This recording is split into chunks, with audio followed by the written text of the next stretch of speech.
Welcome back. This week on Casual Conversations, I'm here with Mike Donito. And if you have been watching any of the leadership roundtables over the course of the last month and a half, you're probably starting to recognize Mike's face. Mike is a licensed clinical psychotherapist. Did I get that right, Mike? Licensed clinical social worker, Oh, psychotherapist. okay. I'm impressed I could pronounce the word. So, Mike is in the New York City area, and we thought today would be a good day to dive into a topic that keeps popping up as we work through the series, uh, getting to real.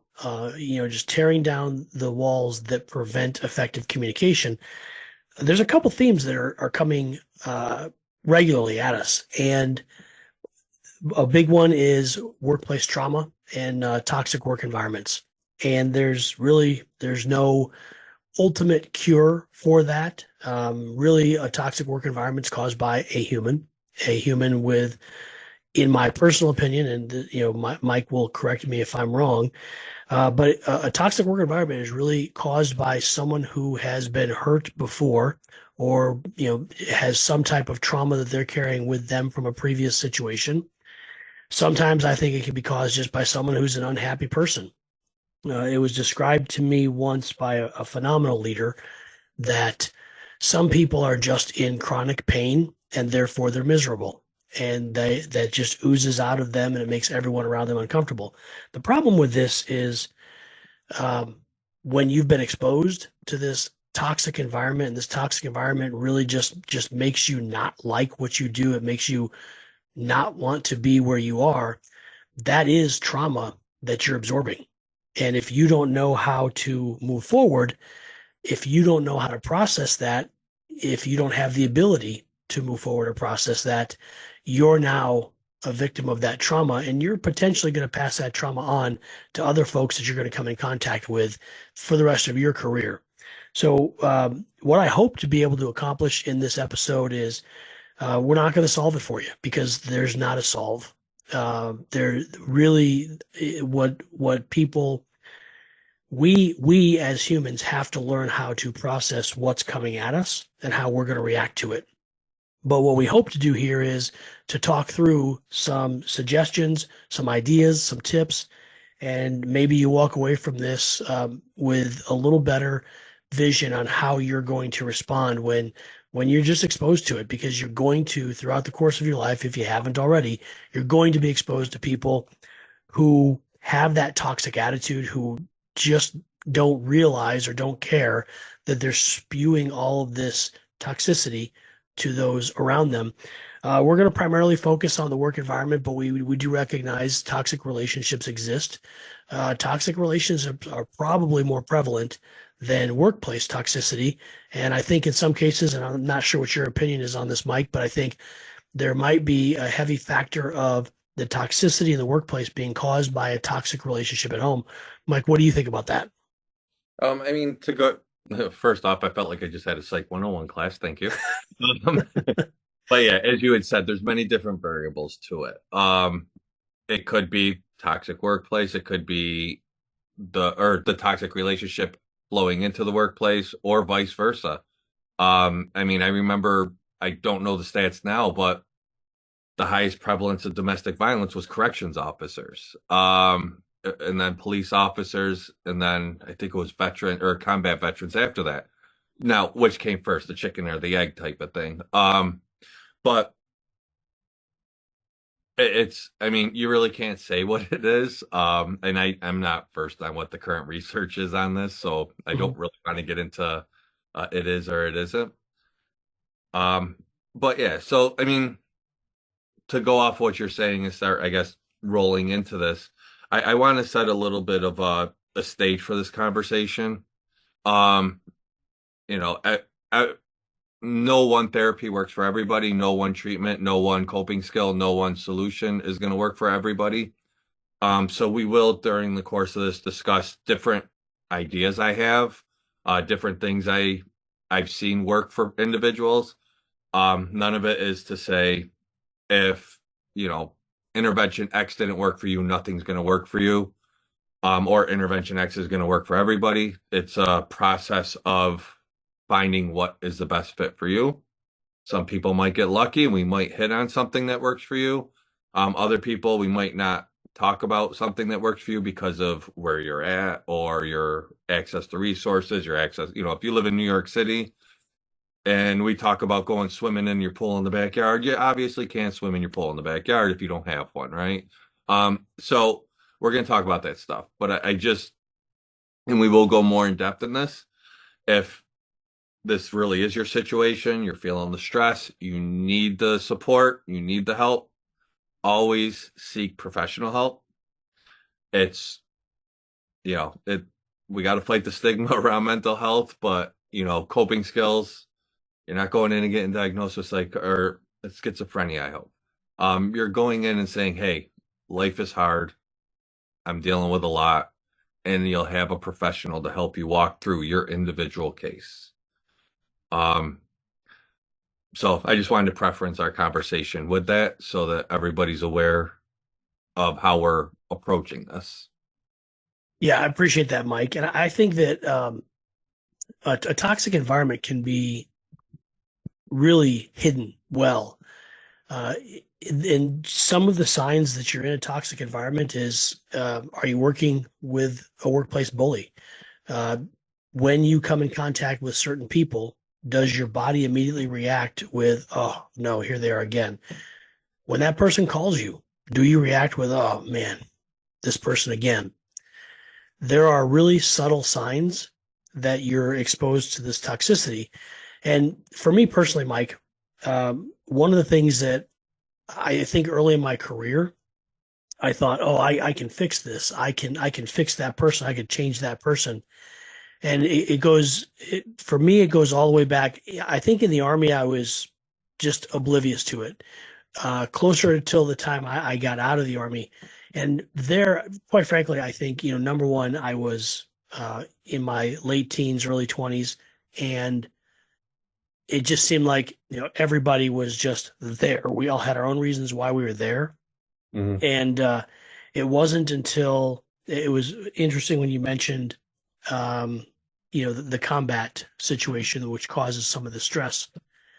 I had, I don't know if it was around the time I left the Army or just after it, but I was, in Manhattan, Kansas, and I ran into my former first sergeant's wife and found out that they had recently divorced and that he was struggling with some mental health issues.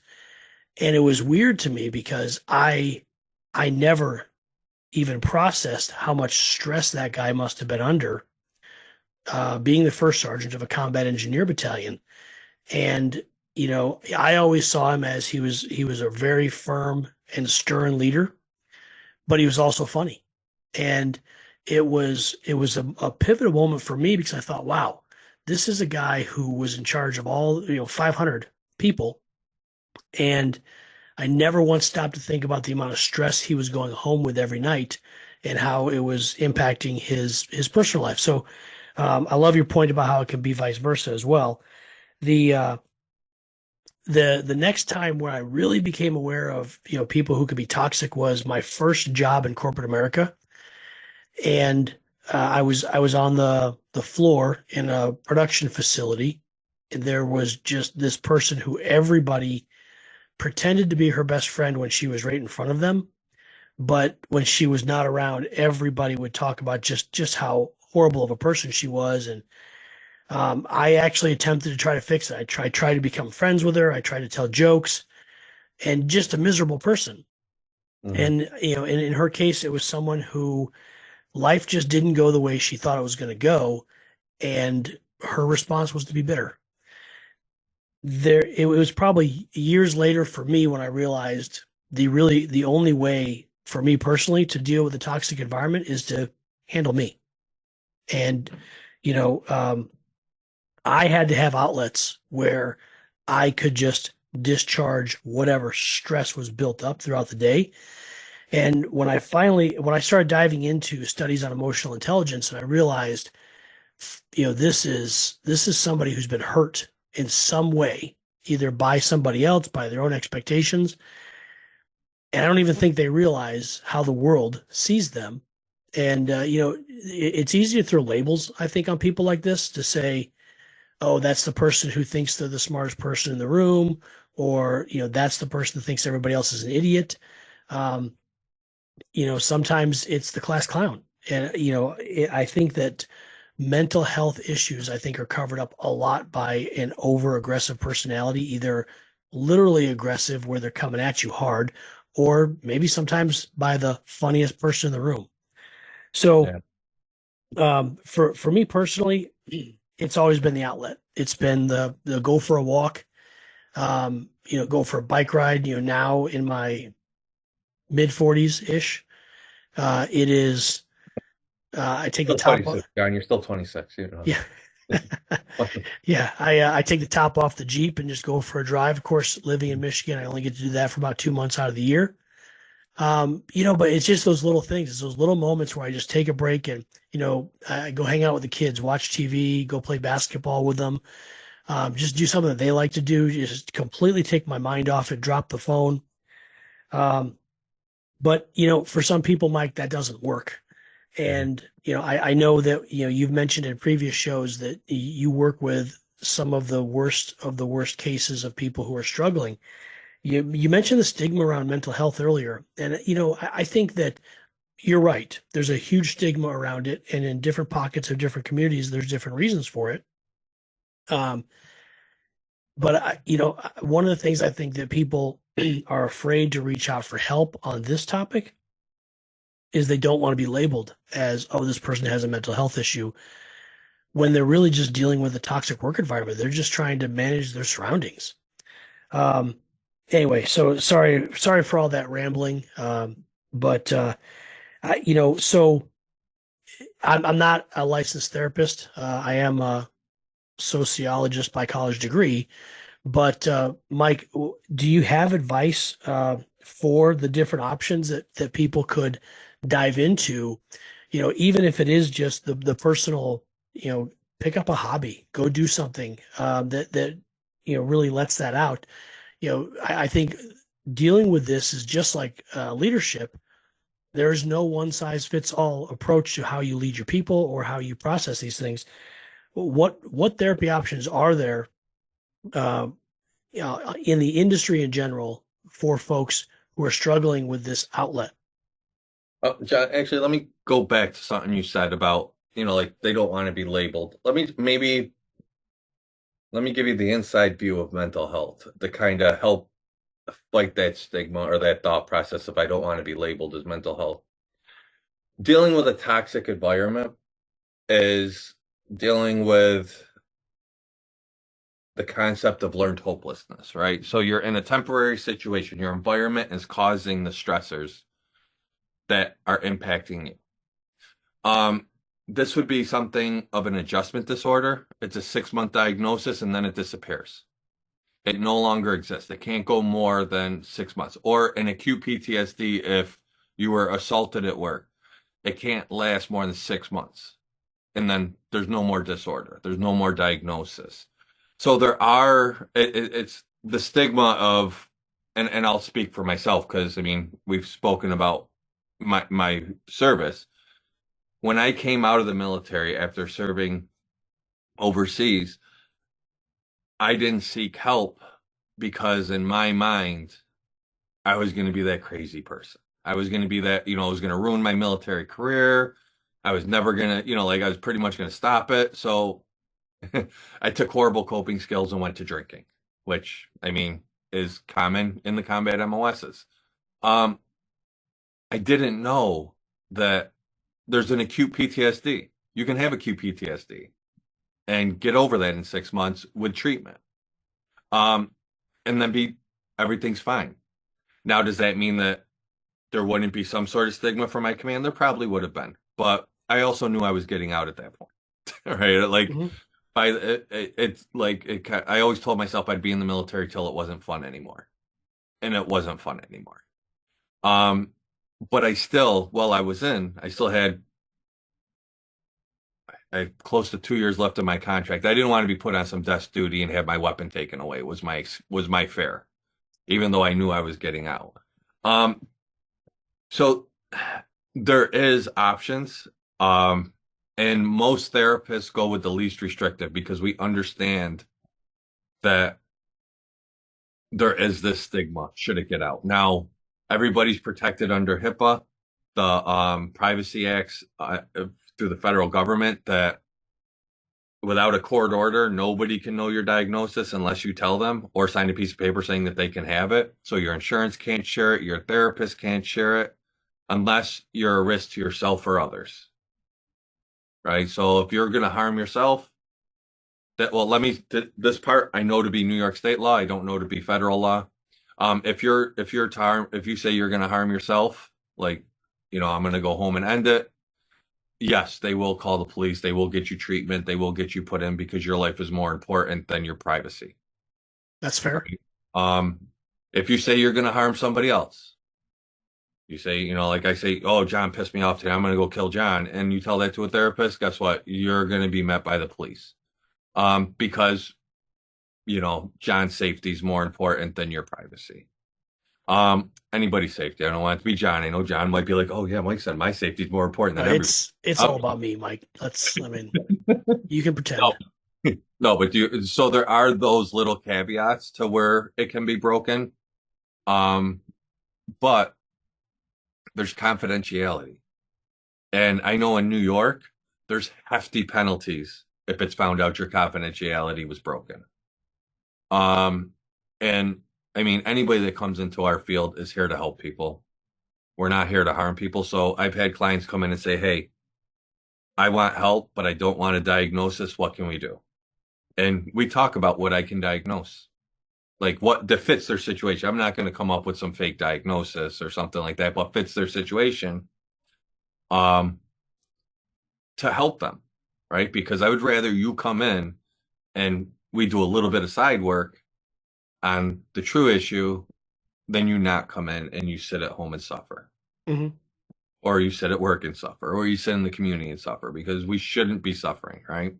Well, there's going to be some level of suffer, but let's make the suck less. Yeah. So I wanted to kind of give that little bit of a bird's eye view. And then if you're paying cash, if you got the resource you want to do that, they don't even have to keep notes if you tell them not to. So, I mean, it's just with insurances, we have to keep some level of notes, have a treatment plan, have a plan of care, things of that nature because of the requirements of the insurance, and we can get in trouble if we don't. But if you can and you want to pay cash, you can tell them, I don't want a single pen to paper, nothing. I'll remind you every session of what we talked about last session. That's good to know. I was not aware of that. I thought everything in your medical records had to be written down. So, if you're billing insurance, yes. Okay. If you're coming in and you're going to pay me cash, John, you could say I don't want this written down because of. I'll give an example. I had a school teacher. She was afraid of how it would look in her record. She paid cash and required nothing to be written down. Okay. Man, I wish I had known that before I got that ADHD prescription. Well, you're not going to get a prescription with that. They got to write it on the prescription pad. Like, give me my ADHD. That's when you start going in the back alley to buy your ADHD prescriptions. But yeah, but there are those options. So I just wanted to give that a little bit of a caveat so that everybody knows that there are ways around your stigmas. There are ways around being labeled. Yeah. And I appreciate that, Mike. And I know that this is a sensitive subject for a lot of people. There's a lot of vulnerability that I think plays into dealing with the trauma. In workplace trauma, I don't think it always has to be from a toxic situation. Their workplace trauma could be caused by your own anxiety. I think a lot of this can come from what your expectation is of somebody else's reaction versus what the reaction actually was. And, here's, I think, ultimately what I've seen a few times is people walk in with expectations way up here, and then they realize life isn't what they read about in a textbook. And I think some people struggle with that throughout the rest of their career to say, because I expected this and I got this, um, they carry that burden. And I think in a lot of cases, because I don't want to place the blame solely on, I'm a toxic jerk to you in the office because someone else did something to me. Right. Sometimes we can create our own situations, and we create our own situations in our head. And I think that's what I hope that someone can walk away from this and say, I've put this everywhere, and everywhere I speak in front of crowds, I always say, you got to find your happy place. You deserve to be happy. And if you're not happy, get to the root cause of what's making you not happy. And I think that a lot of times it's your own expectations. Am I wrong on that? No, I mean, and let me add another scenario. I've run into many people that in the human service field, we're constantly changing, constantly evolving in reimbursement rates, caseload size, how we provide service, and all that, and trying to find that best fit to better serve our clients. I have staff that been in the field 10, 15 years and will still quote, when I was hired, I was told my caseload would be X. Yeah, that was 15, 20 years ago. When you were hired, we were also paid more. Like we were able to support those caseloads. Now it's if we stay at X, you're unemployed. So that inflexibility that some people face, because I mean, I'm the same way. When they change something, my first thought is, I don't want to do that. I got comfortable where I'm at, right? Like, Yeah. and I think John is the same thing. I think it's for anybody. Your first and your instinctual response to any change is, I don't want to do that, right? Well, not any change, because I mean, they say, hey, we're going to give you all a raise. I'm not going to be like, I don't want a raise, but any change that's going to make things a little bit more difficult, our natural response is, I don't want that. Yeah. You got to get past it. You got to move past these barriers. Because as I explained to people, you know, if you don't want that, then I can't have you. All right. Mhm. So what's going to end up happening is now I'm going to be forced to let you go and find somebody that will do that. And turnover of staff is not good. That's not good for morale. It's not good for my team, right? Because I view everybody that works for me as part of my team, and I want you to be there. I will, we're going to be in the suck together. But there is that level, and I mean, I don't want to call it is toxic, right? Because if I got to let somebody go, what's that say to everybody else? I mean, it creates oh wow, Mike doesn't fire people, and Mike fired somebody. There's got to be something happening. I've had staff tell me, oh, it was this person that made you do it, right? I'm like, no, I did it because it needed to be done. I can't discuss why, but it needed to be done. Right. Like it's because people don't want to put that on me because they know who I am. They know I want a team. They know I want this, but you got to look at this ability to be, and I can't speak for other professions outside of mine, but you have to be fluid and be flexible, right? Because I mean, we're working with individuals, we're working within a complex system, we're working within a complex, strained system here in New York, strained financially, strained politically, strained in every way, shape, or form. It's hard.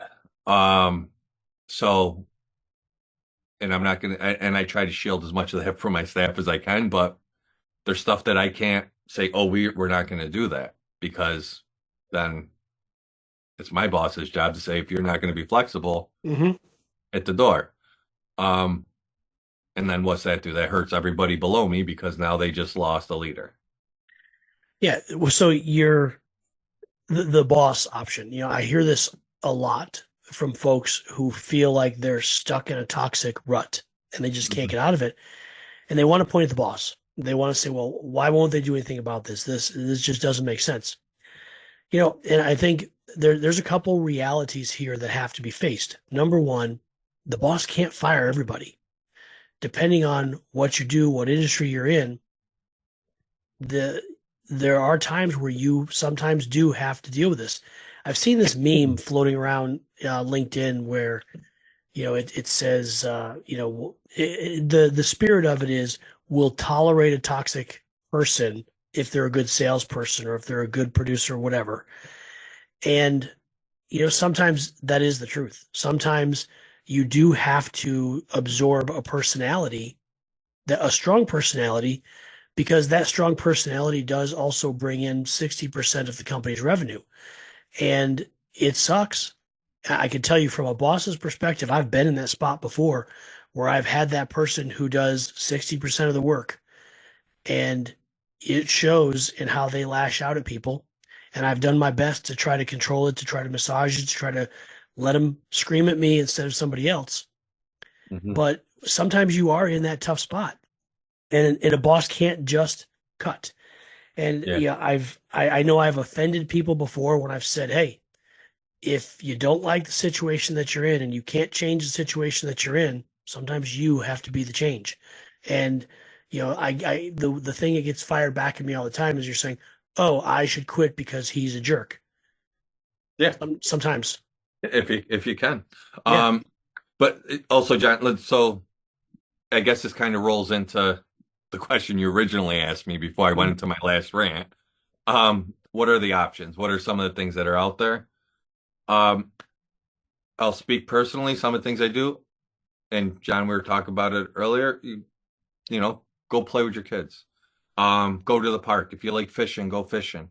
Um, if you like basketball, go play some basketball. Set it up. Like exercise is great for burning stress. And to let that off so that you're not carrying workplace stress into the home. You're not carrying it into your personal life because there is that. I know we talk about it across every industry, work-life balance, right? It's like such a abstract and like I still haven't found it, right? Like it's like this big abstract thing that everybody apparently can have, but nobody knows how to get to. Uh, my personal view, I don't want to find out that LinkedIn's like canceling my account and, um, my personal view is this big abstract thing, right? Because you can't really find a work-life balance without speaking from my situation, even as a entry-level psychotherapist working out in the community with people, I was still working 50, 60-hour weeks, right? That's kind of hard to maintain a personal life and not be stressed. And for those of us in New York City, I lived in Yonkers and was working in Brooklyn. That's a 2-hour train and bus ride every day, each Yeah. way. Yep. So like you would figure you got to add another 20 hours onto it. It's 80 hours a week, right? Wow. So that work-life balance was hard to find, and it put strains on my relationship with my wife. I mean, thank God we didn't have any kids at that point. But it put those strains on our life. So it was harder for us to find because she had her career too. So it was harder for us to find, times to be together and do things, which put strain on the relationship, which caused, I'll say, civil discord for the lack of a better way of saying it, like full out arguments, like yelling at each other at points. Um, but like you have to find these things. You have to take care of yourself. You have to find your outlet. I found my outlet as like the aquarium hobby. That was something I got really heavy into during that time and was heavy into up until I'd say probably about 2, 3 years ago. Um, when I was up to 100. If anybody in the aquarium hobby, I had a 180-gallon tank with all sorts of tropical fish. It's a lot of work. I just got to the point. I'm like, wait, this is becoming more work than it is fun. Time to change hobbies. That's Um, funny. so, but like finding that thing that's your interest. I mean, I got to the point I learned about nitrates, nitrites, and how the cycle works in there, and I was trying to create, like, using my research to create, a non-mechanical or a mechanical filter that was all natural and required no electricity to little, like, like I was trying. That's how much I got into the hobby because it was a distraction. It was a release of my stress. It was a release of the pressures of the world. Um, when we had our daughter, I brought her into the hobby and we were doing this together now. And it was, like it was way more interesting. So it kind of reignited my interest in the hobby and also reduced the stress. And it was together time with my daughter. is something that's very important to me. So, like it's about finding what that is for you. Figuring out what that is for you. To go to resources outside of that, if it's something you struggle with, finding that release, we talked about it. See a therapist. Therapists are paid to be your support and help guide you to find yourself, right? I always whenever I talk to somebody, I'm a consigliere, which is Italian for a trusted consultant, right? I'm not here to tell you what to do. I can't tell you what to do, right? I'm here to help you find what it is you need to find. I walk you through, I ask you questions, I hear you out, right? I hear what your stuff is. I reframe it, give it back to you in a different light to help you maybe realize a different way of looking at it because everything is about perspective. Um, if I go into work and I perceive everybody's attacking me, guess what? My perspective is going to put me in a defense. Hmm. Now I'm going to be fighting. If I come into work and perceive everybody is giving me guidance, I'm going to come and take that guidance in a different way. If I come into work and perceive that I'm the most important person in the room, I'm going to ignore that guidance. I'm going to take it in a different way. So everything is about perspective and finding how you're taking in information and how you're interpreting information, right? Because we got to start with ourselves first. If it isn't you and you aren't the trigger, why don't you just confirm that first? Because they say it takes two to tango. Every toxic environment, every toxic situation I've been in, both parties have played some part, Hmm.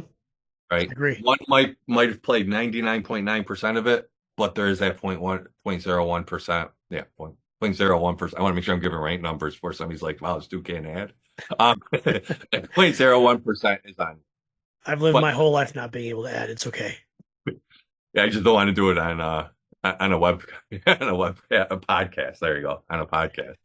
Um, not when it's recorded and other people could see it. Now, if you just look and you're like, wow, Mike doesn't know what 2 + 5 is. All right, but yeah, but like everybody has something, even if it's you said nothing, how you took it is your part in that role, Yep. right? Um, so yeah, so a therapist. Um, if you don't feel comfortable with therapy, religious leaders, bringing the stuff to them. They can help you if you're very spiritual, they can help you bring it back to your religion. Another thing I've seen people do is volunteering. I've seen people get great satisfaction and feelings of self-worth by giving back and helping others. Whether that's volunteering at their church, at the mosque, at the temple, at the synagogue, like even at the shelter, at the pantry. Like you got a guy here in New York City in the summer who just drives around and gives homeless people free haircuts. Like stuff like that. Anything you can do to help others is usually a good thing because there's very few people I can even think of in this world that don't feel some sort of satisfaction and better about yourself by giving to others. All right, it's a human. We're a social pack animal. I know people aren't going to want to be called animals. I know the difference. We got a frontal lobe, blah blah blah. We can rationale, but we are still social animals. Um, so that ability to help the community. Um, and anyway, I mean, that's one of the free things, right? That in church costs you nothing. Um, Nobody's going to charge you to let you help them. If you don't have money to make somebody sandwiches, you know, helping somebody cross the road, stopping and talking to somebody, right? I remember during the pandemic, I did DoorDash for a while because I was socially isolated and just wanted to get the hell out, right? And it was something Hmm. that got me out of the house. Talking to the older people or the people that have been in their house when I'm handing them their McDonald's or their Burger King or their Wendy's, whatever it was, because that seems to be the only thing anybody ordered through the whole pandemic. I'm surprised we don't have a huge obesity issue from what I saw on DoorDash. But but just having that conversation with people, right? It took what, 2, 3 extra minutes of my life, but they left with a smile, and I felt good about myself. Right? Things of that nature, just those little bit of conversations that, a homeless person paying attention to them. Now, granted, I say these things, and I probably should be a little bit more cautious because I'm in New York City, but paying attention to your surroundings. Obviously, if you're not feeling comfortable, you're not feeling safe, don't do it. Right? Don't walk up to somebody that you fear, because I'm not saying they're going to do anything wrong, but the way you're going to present could come off wrong. Right? You could present in a way that could be more damaging than good. Or you never know. You might walk up to that person and they may be angry. Why are you doing this? I know in New York City, I say hi to people and they look at me like I just cursed them out. Right? Like it go with the culture of the area, right? What is it? Because I mean, I remember when I was in Texas, people didn't even know me. I was driving down the street and they're waving to me in some of these towns. So go with the area, go with your culture, but doing stuff and giving back is a free and easy way to feel better about yourself, help cope with some of the stresses, as well as feel value in this earth. Because I think that I think a lot of trauma comes where we don't feel value and purpose, right? If you feel value and purpose of how you're contributing to society and what you're doing, we all tend to have a better self. Um, the word just slipped, like a self view or higher self esteem. Mike, that's what I think it boils down to right there is ultimately everyone, for the most part, wants to feel that they've got a value and a purpose in the world. Mm-hmm. And I think when that's diminished, that's where these traumatic feelings come to surface. Yeah. And it kind of goes to what, John, what you were saying, like, is it toxic environment at home or toxic environment in the community or at work? I mean, it's that lack of reprieve, right? You don't have that space where you're like, I'm me, I'm of value, right? Like in the military, that's why when you're in a combat zone. In Vietnam, they had the area that they sent everybody for a couple of weeks to decompress. They sent us in the current eras, they give us 2 weeks vacation, right? So we go home for 2 weeks to get out of the situation. If you're in a constant level of stress 24/7, it increases your cortisol levels in your brain, which can actually start impacting your brain. And they found a connection between increased cortisol levels to PTSD. So if you've had increased cortisol levels in your brain, and now I hope I'm saying that word correctly, because right now I'm like, is it cortisone?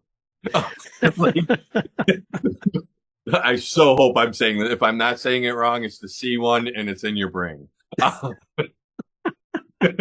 But the increased cortisol levels in your brain do start to impact your brain. And there is people who've had increased cortisol levels over a long period of time do have a higher likelihood of developing PTSD. So having that little area of your life where you feel value, you feel that you have a purpose, even that little bit makes the rest of the stuff a little better because you got your little bit of a break. You get your time to relax. This isn't saying that if you're in a toxic work environment and you hate it, you have no power, you have no control, that as long as you got this point, you're okay. No, you should still be looking at what's your next step. Not quit your job today unless you have the resources. Not quit your job today, make a statement and walk off the job. What's next? Start interviewing. Look for other jobs. Contact a recruiter. I know a guy named John Doolin. Like these are the things you can do to start looking, because even that knowing what your next steps is, and I've been in these situations with very bad workplace environments, knowing that I was looking for something else and knowing that there's going to be another option actually made it a little bit more comfortable. Yeah. Right? I knew I was leaving. Yeah, absolutely. There's that feeling of relief, that burden is lifting you. So, Yeah. Mike, I've mentioned this in a couple other shows we've done that I've thrown out things, and I'll tell you specifically what they were. A guy named Eric Brew, who hosts a veterans podcast, met him through one of the organizations where we volunteer to help other veterans. I threw out a number. I think I said 1%, only 1% of the society actually serves the military. And of course, Eric immediately corrected me without saying a word, but he said, He goes, no. He goes, actually, it's 7%. 7% of society serves. And like he had the actual number. If you go out and you watch the show, he's like 7.1275% of the population. And it was so funny because he, well, how he did it was freaking brilliant because he just rolled with, oh, you're right. It's actually, and then another guy that did it to me was Terry Bean. And on this show, Casual Conversations, a couple months back, Terry is heavy into the Detroit social networking. That's what he does for a living. And I mentioned a stat, and I gave the wrong number. I meant to say 2 million. I said 9 million, and he corrected me. He's like, "I know, no. If it were 9 million, nobody would be in Detroit right now because that's actually the population of the state or something like that." Mhm. So I would like to point out, Mike, you are correct. According to Google, in a study of patients who had post-traumatic stress disorder from childhood trauma and abuse, researchers found cortisol levels to be 60% higher than normal and 122% higher than normal when another stressor is induced. So you are right. So I just want to point out, here's your ADHD. This is how I know you have it because I'm sitting here talking and you're Googling it. I was actually talking to a friend yesterday and we were debating on the bus driver in The Simpsons, Mhm. whether it's Auto, AUTO, or Odo, OTTO. And while we're talking about this, we're both Googling it on our phones. Yeah, Like, I've said it, dude. I've said it before. Google on my phone is my most favorite app. Um, but yeah, so I mean, thank you for correcting me on that. And there, well, thank No, you actually, for pointing affirming. that out I affirmed you. and confirming the word that I was saying. Um, I but yeah, got you. thank you, John. Because yeah, trust me, I'm like, oh man, I hope I'm not saying this wrong. And then you can see my face. I clearly am turning red at thinking about it. Yeah, I have So, to go. John after John, scrap the whole thing. so we've kind of brushed over the you know what do you do when your boss won't do anything about it? You got to focus on you. Um, but once I'm for the person who is focusing on themselves, who I'm completely focused on how I react to that situation. What advice do you have for someone who has done it and has been able to, knowing that not one solution is going to work for everybody? How do you help your coworkers when you see that they're dealing with the same thing? Um, modeling, modeling that behavior, having those conversations. Um, a little bit of positivity goes a long way in these environments, and it's also a way of team building, right? So I've seen the best and cohesive teams I've been on have been developed under stress. Like the whole concept of, forged in fire and Mhm.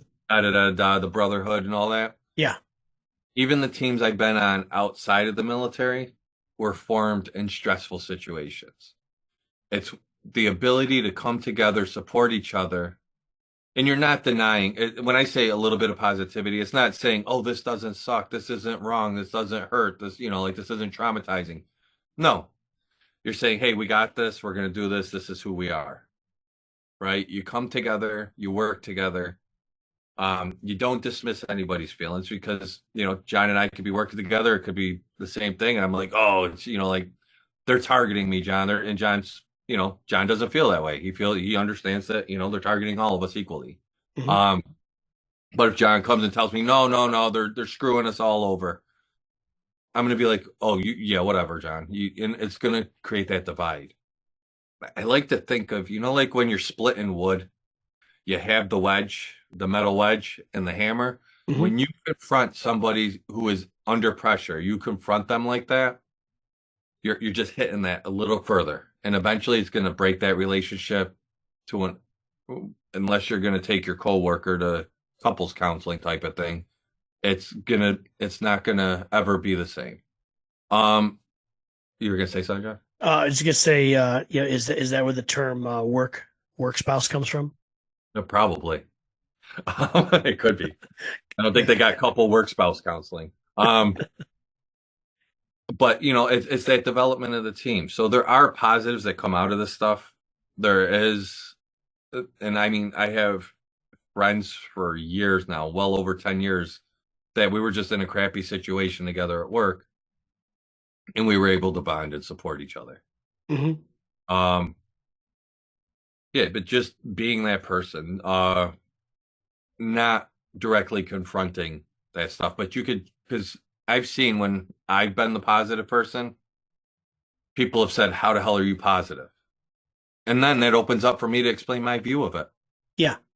My because a lot of times because of what I did in the military, I have a higher level view of stuff. So I don't really take a ground level view. I try to look at the whole system because that's what I'm comfortable in working in.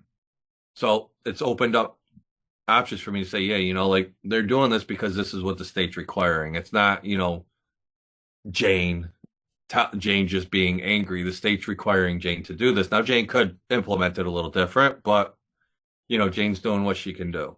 Or John's doing what he can do, like whatever the name. But, it's open that stuff up. But I model the positive. I model the strengths focused, right? So it's real easy for us as humans to look at all the negatives.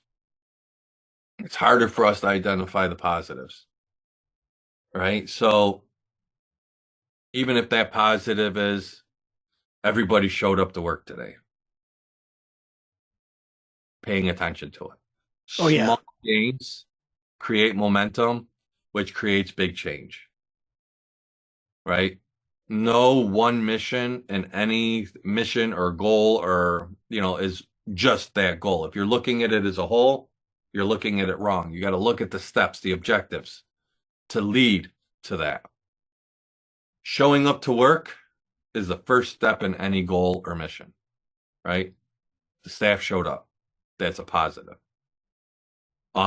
But taking even those little things, and I mean, I've been in meetings where even as the leader, things just felt like everything was falling apart, especially during the pandemic, BLM, like everything that was going on in the world at that time.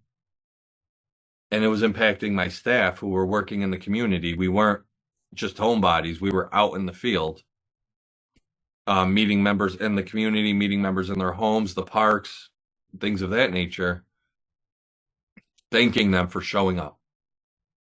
Program meeting, hey guys, thank y'all for coming to work. Right? Because I can list the 90,000 things we were falling short on, but what's that going to do? That's going to add to their stress. Right?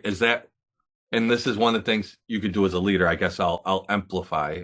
This is more of a leader thing, but even as a peer, hey guys, thanks. Like, hey, thanks for grabbing the door for me. Thanks for, like, hey, you want to get lunch today? Hey, whatever it is. Hey, thanks for getting me that screwdriver or whatever, depending on what field you're in, right?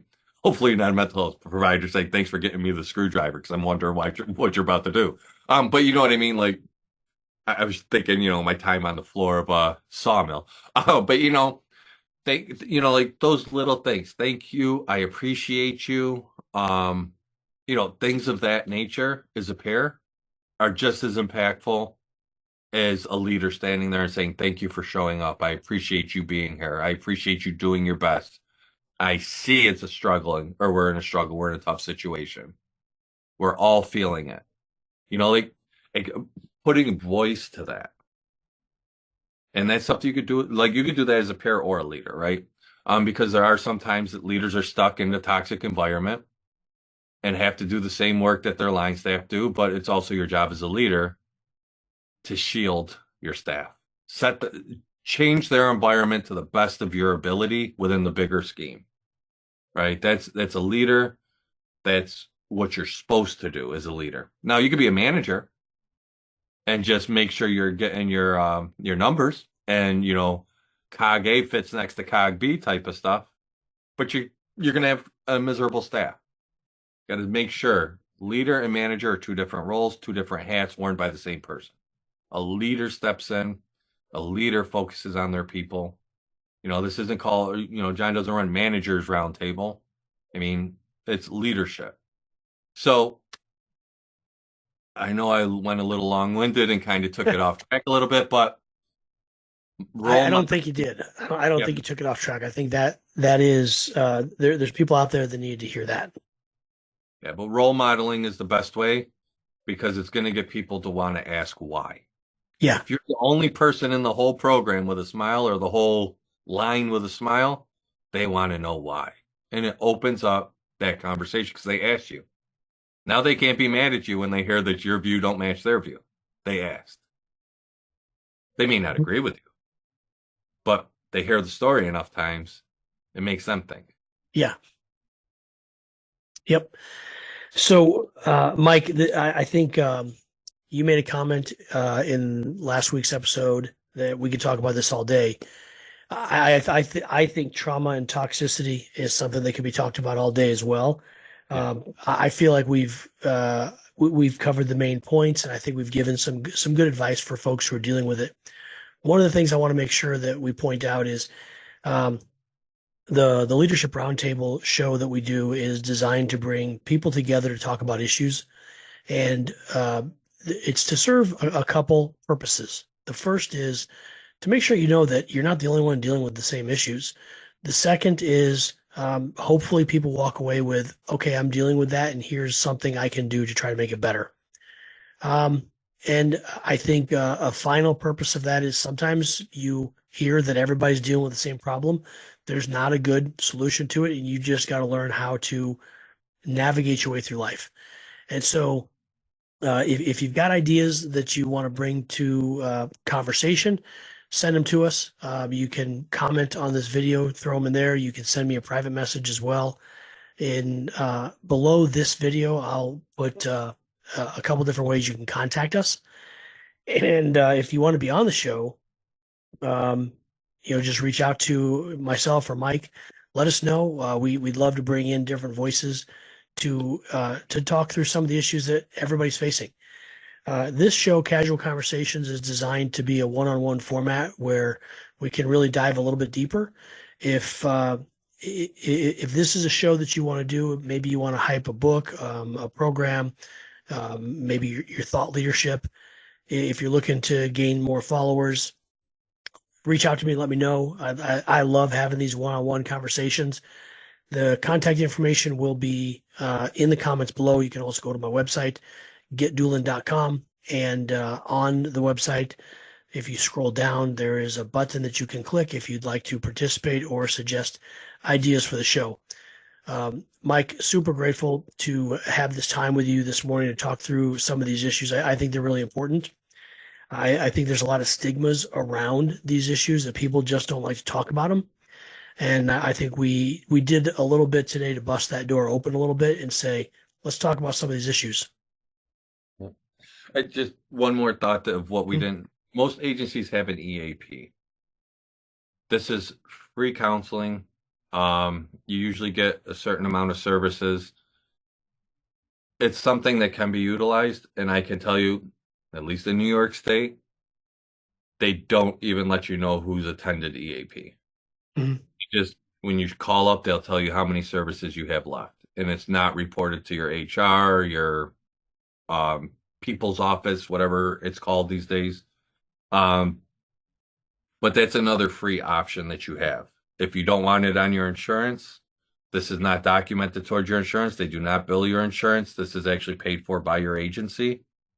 So if you look at it this way, if you don't use it, it's free monies left on the table from your agency. Um, so that's another option that you have. I'm Yeah. sorry, I just wanted to throw that in there. No, I think So that's good. That's important because a lot of people don't realize they have that as a benefit with their employer. Yeah. um, so yeah, so I guess to wrap up and summarize what we've talked about, do what works best for you. Find what your happy place is, John said. Like what is something you can do to de-stress? Exercise is always a good thing. Any form, whether it's, walking or swimming or, like actually going to the gym. It's always a great stress burner. Um, if you want to get into an aquarium hobby, it's very expensive and they don't tell you that at the beginning. I will tell you. There's another myth and stigma I'm busting. Um, but it's very rewarding. So find whatever it is. If you're not sure of what it is and you're feeling the stress, go to a therapist. See a therapist. We talked about the different ways you can walk in and say, I'm just struggling with work stuff. Can you assess me for an adjustment disorder? Mhm. And let them know that of your fears. Be upfront about your stigmas. If they're billing insurance, they have to have a diagnosis on their end. But be upfront about your stigmas.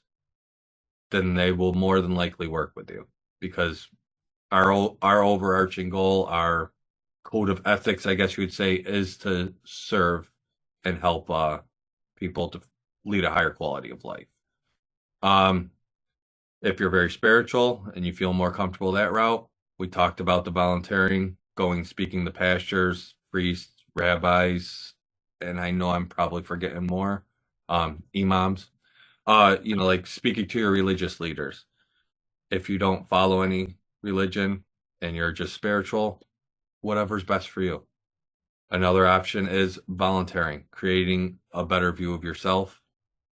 Feeling a purpose is always a beneficial thing to help fight stress, trauma, and their reactions.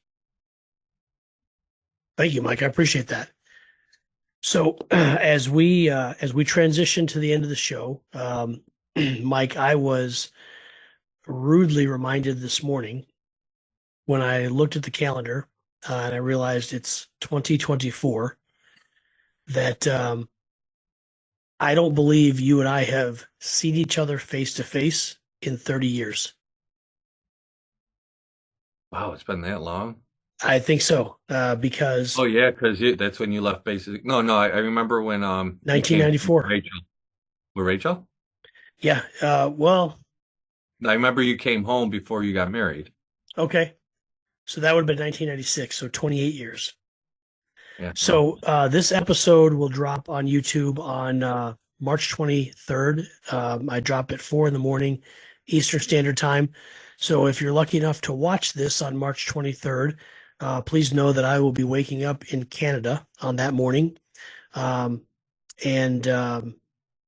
we will continue on our road trip from Canada down to New York City, where not only will I see Mike for the first time in 28 years, but I'll actually meet Mike Shinot for the first time ever, who also lives there in the area and has been a regular on the show in the past. EMS thought leader, someone you should definitely follow. So, Mike, looking forward to it. Can't wait to meet your daughter. Can't wait for you to meet my daughters and my wife again. And here's to paying attention to our surroundings in New York City. There you go. Don't feed the homeless. No, joking. It's not very Christian of us, Mike. All right. Thanks for watching, everybody. Please subscribe to the channel. Get notified when new content drops. And if you find yourself in the Niagara Falls area or the New York State or New York City area, just wave as I drive by. So looking forward to seeing everybody in person, and I appreciate you watching. Thank you.